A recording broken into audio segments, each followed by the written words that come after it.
Hello, everyone. I'm Johanna Bertumen Onato, registered migration agent from Bridgeos Migration Consultancy. Today, we'll talk about the recent visa changes. So there are many changes that has happened in the last few weeks or few months. We just want to inform you of what's happening so you can be guided if you're applying for these visas or you are currently holders of these visas. So I will discuss the first three, and then the rest, another three, will be discussed by Iris.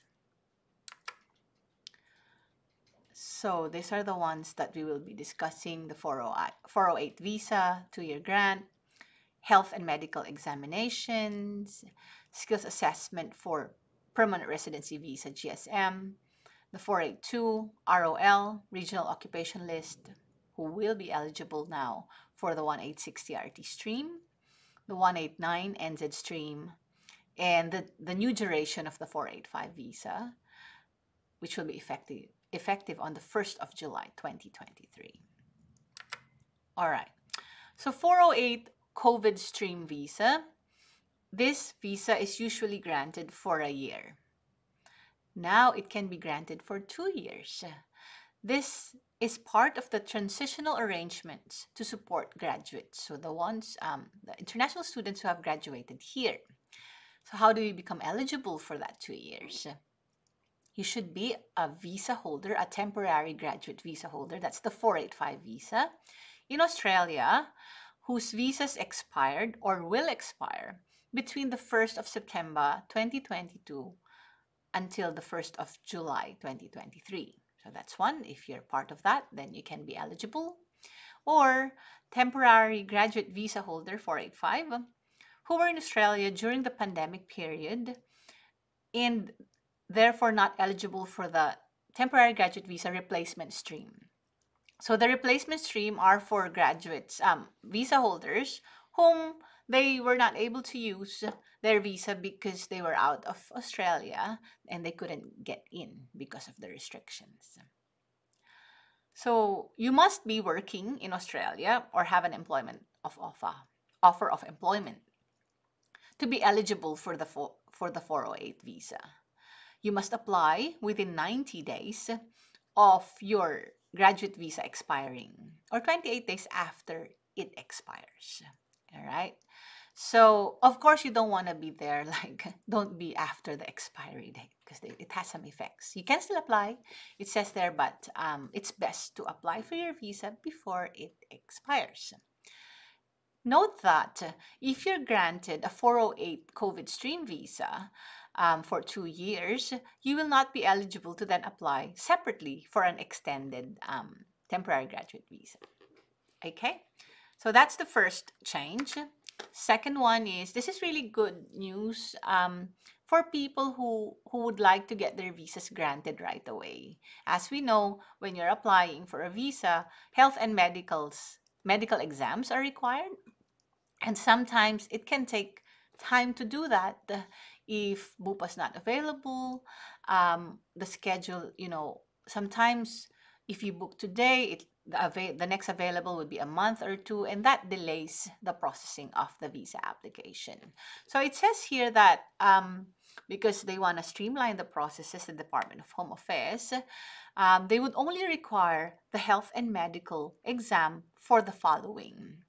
If you have applied for a medical treatment, temporary protection, or provisional visa, you expect to incur medical costs or need medical treatment, you intend to work or study to be a doctor, dentist, nurse, or a paramedic, will enter a hospital, age, or disability care facility. If higher TB risk, you are pregnant and intending to have a baby in Australia, will work or train at an Australian childcare center, you're over 75 years old, or you have previous household contact with TB. So if you summarize that list, it's really for high risk. You're in an environment that's high risk. Therefore, you are required to do a health and medical exam. So this is available for temporary visas as per listed there. So there's the 403, 405, 407, 408 visa, the COVID stream, 482. So it's enlisted there. Students, the most common there would be the 500 student visa, the 485 visa, temporary activity 408 visa. Okay. The third one, the last one that I'll be discussing, which is really good news because a lot of people, their expression of interest have not moved for a long time. And when it moved, they haven't updated it. The skills assessment has expired. So the wording is at the time of application, you should have a valid skills assessment. So what it means by the Department of Home Affairs is that when I have invited you, it should be valid. But then there was a case, that the THAPA case, in which it held that when you say, it was interpreted that invitation period should be not just the date when you were invited, but also within that 60-day invitation period. What does that mean? If on the date that you were invited, your skills assessment has expired and you renewed it within the 60-day invitation period, then it should still be accepted by the Department of Home Affairs. All right. I will pass on. I'll pass you on to Iris. Iris will be talking about the last 3 changes. Well, thank you, Johanna. I'm Iris, so I'll be talking about the next few changes.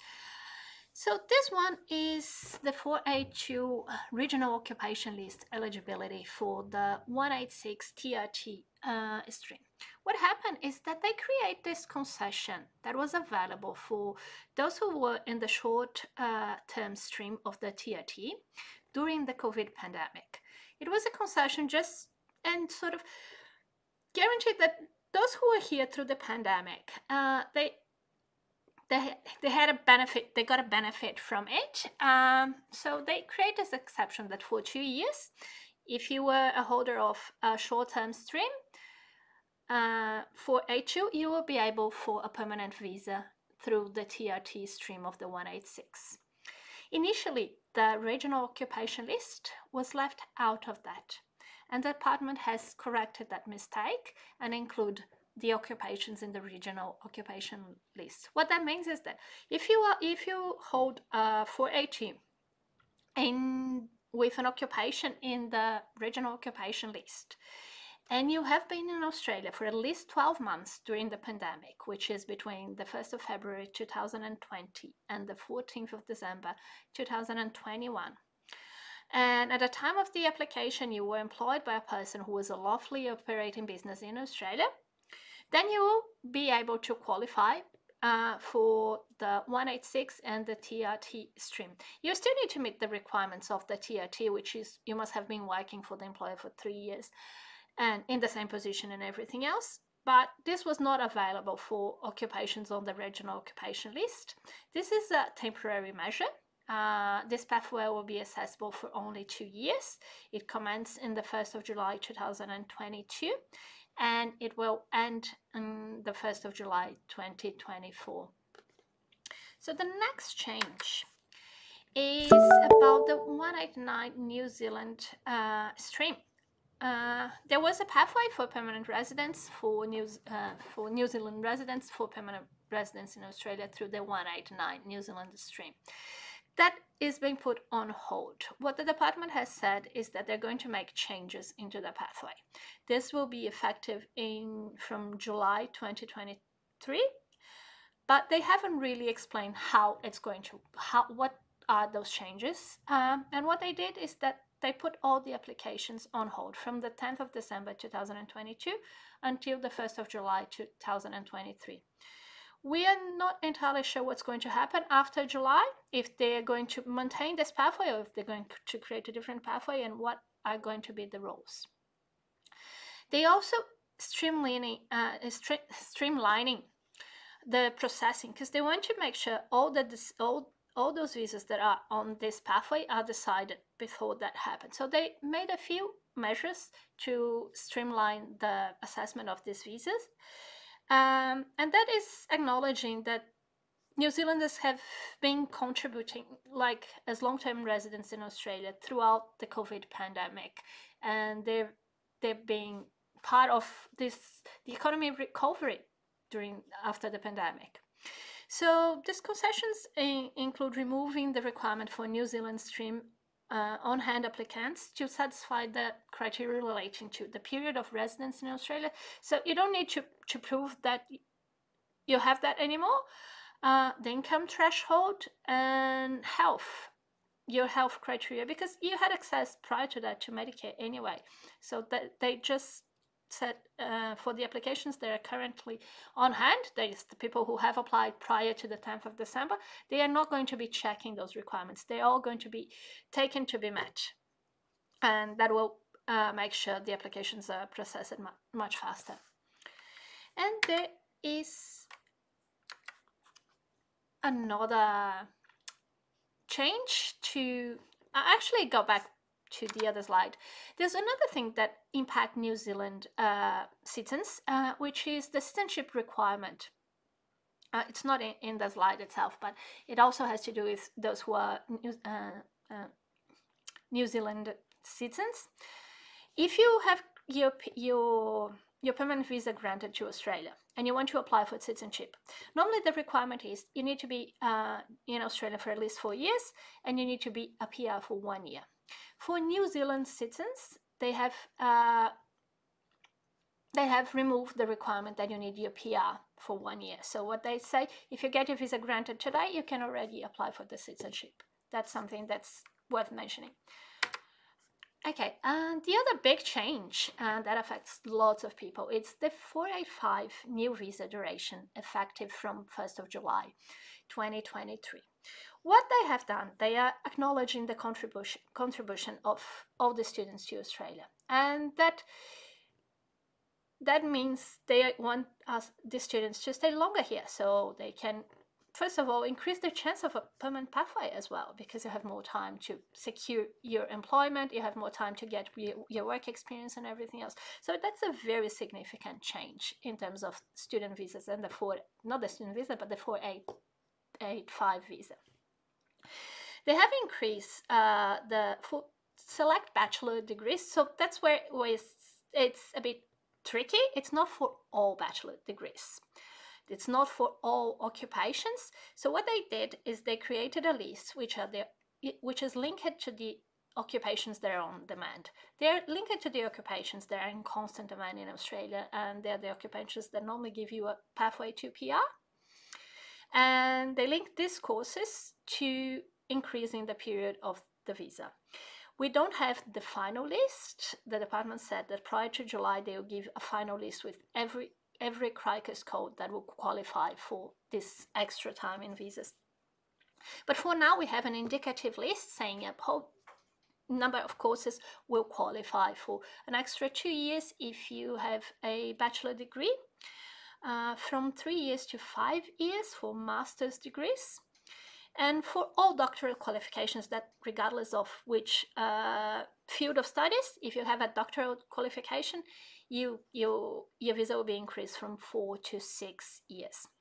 The occupations that are normally on that, the courses that will lead to this extension are normally the courses related to medical field, engineering, several engineering fields. There is technology related fields. You need to take a look in every single course, but in general are the same courses that will lead to a PR occupation. They also announced that if you already hold a visa from one of a 485 that was granted based on one of those courses, you'll be eligible for an extension of your own 485 visa. But we do not have the details on how that's going to work. If there's going to be a process, how much it will cost, or if they will grant it automatically based on the course you completed. We don't have the details about that yet. Having in mind what Johanna said before about the 408 extension, if you apply for the 408 for 2 years based on your graduate visa, then you will not qualify for this extension.